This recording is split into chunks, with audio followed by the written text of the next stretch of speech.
read by Andrea Fiore.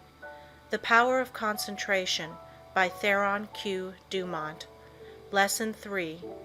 How to gain what you want through concentration. The ignorant person may say, "How can you get anything merely by wanting it?" I say that through concentration you can get anything you want. Every desire can be gratified, but whether it is will depend upon you concentrating to have that desire fulfilled. Merely wishing for something will not bring it. Wishing you had something shows a weakness and not a belief that you will really get it. So never merely wish, as we are not living in a fairy age. You use up just as much brain force in vain imaginings as you do when you think of something worthwhile. Be careful of your desires. Make a mental picture of what you want and set your will to this until it materializes. Never allow yourself to drift without helm or rudder. Know what you want to do and strive with all your might to do it, and you will succeed. Feel that you can accomplish anything you undertake. Many undertake to do things, but feel when they start they are going to fail, and they usually do. I will give an illustration. A man goes to a store for an article. The clerk says, "I'm sorry, we do not have it." But the man that is determined to get that thing inquires if he does not know where he can get it. Again receiving an unsatisfactory answer, the determined buyer consults the manager, and finally he finds where the article can be bought. That is the whole secret of concentrating on getting what you want. And remember, your soul is a center of all power, and you can accomplish what you will to.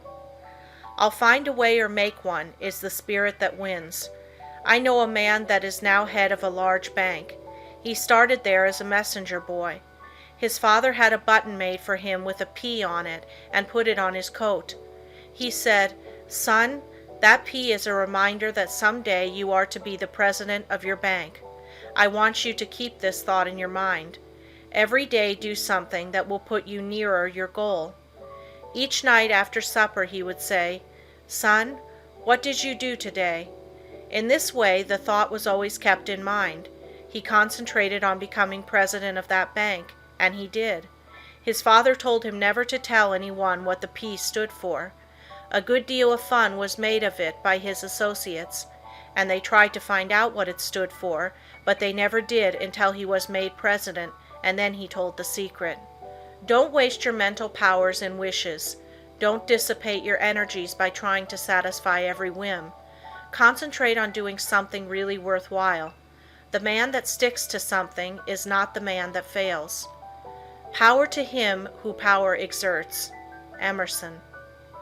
Success today depends largely on concentrating on the interior law of force, for when you do this you awaken those thought powers or forces which when used in business ensures permanent results.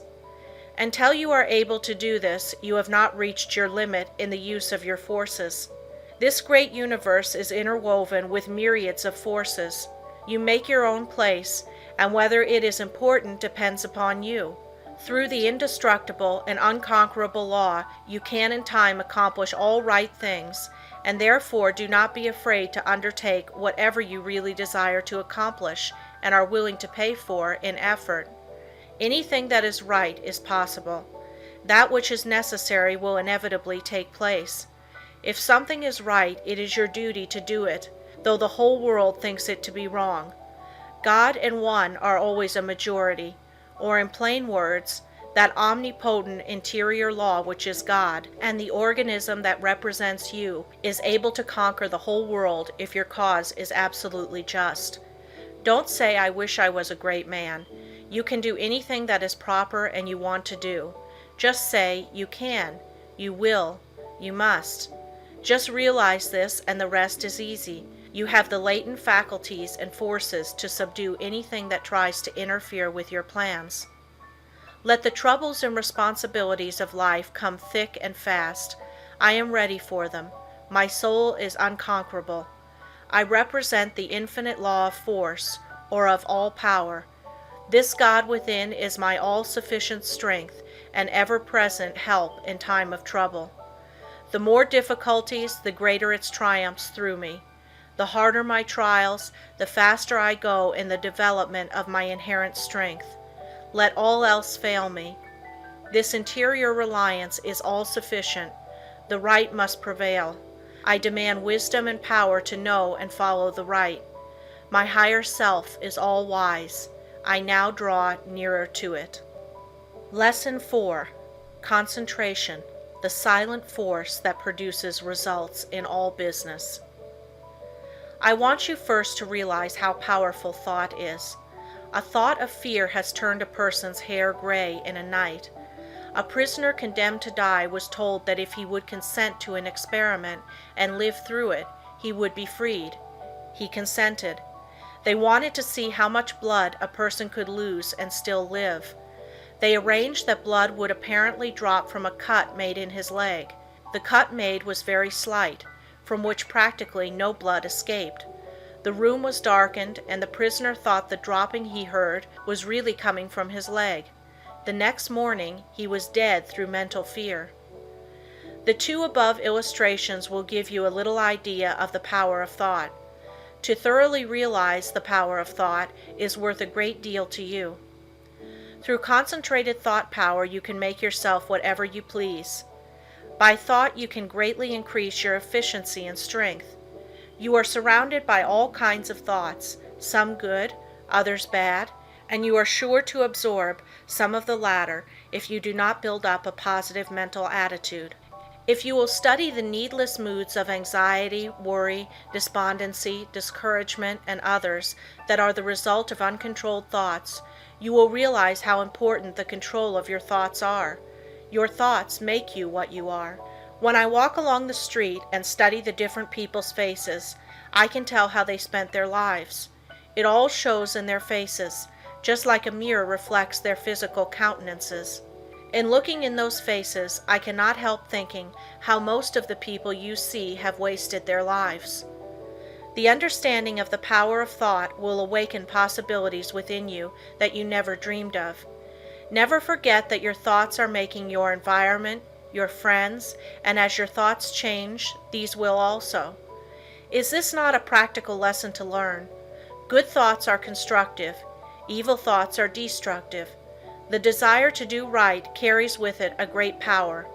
I want you to thoroughly realize the importance of your thoughts and how to make them valuable, to understand that your thoughts come to you over invisible wires and influence you. If your thoughts are of a high nature, you become connected with people of the same mental caliber, and you are able to help yourself. If your thoughts are tricky, you will bring tricky people to deal with you, who will try to cheat you. If your thoughts are right kind, you will inspire confidence in those with whom you are dealing. As you gain the goodwill of others, your confidence and strength will increase. You will soon learn the wonderful value of your thoughts and how serene you can become even when circumstances are the most trying. Such thoughts of right and goodwill bring you into harmony with people that amount to something in the world and that are able to give you help if you should need it, as nearly everyone does at times. You can now see why it is so important to concentrate your thoughts in the proper channels. It is very necessary that people should have confidence in you. When two people meet, they have not the time to look each other up. They accept each other according to instinct, which can usually be relied on. You meet a person and his attitude creates a suspicion in you. The chances are you cannot tell why, but something tells you, have no dealings with him, for if you do, you will be sorry. Thoughts produce actions. Therefore, be careful of your thoughts. Your life will be molded by the thoughts you have. A spiritual power is always available to your thought, and when you are worthy, you can attract all the good things without a great effort on your part. The sun's rays shine down on our gardens, but we can plant trees that will interfere with the sunlight. There are invisible forces ready to help you if you do not think and act to intercept these. These forces work silently. You reap what you sow. You have concentrated within powers that, if developed, will bring you happiness greater than you can even imagine. Most people go rushing through life, literally driving away the very things they seek. By concentration you can revolutionize your life, accomplish infinitely more and without a great effort. Look within yourself and you will find the greatest machine ever made. How to speak wisely. In order to speak wisely, you must secure at least a partial concentration of the faculties and forces upon the subject at hand. Speech interferes with the focusing powers of the mind, as it withdraws the attention to the external, and therefore is hardly to be compared with the deep silence of the subconscious mind, where deep thoughts and the silent forces of high potency are evolved. It is necessary to be silent before you can speak wisely. The person that is really alert and well poised and able to speak wisely under trying circumstances is the person that has practiced in the silence. Most people do not know what the silence is and think it is easy to go into the silence, but this is not so. In the real silence we become attached to that interior law and the forces become silent because they are in a state of high potency or beyond the vibratory sounds to which our external ears are attuned. He who desires to become above the ordinary should open up for himself the interior channels which lead to the absolute law of the omnipotent. You can only do this by persistently and intelligently practicing thought concentration. Hold the thought. In silence, I will allow my higher self to have complete control. I will be true to my higher self. I will live true to my conception of what is right. I realize that it is to my self-interest to live up to my best. I demand wisdom so that I may act wisely for myself and others. In the next chapter, I will tell you of the mysterious law which links all humanity together by the powers of cooperative thought and chooses for us companionship and friends. End of Lesson 4.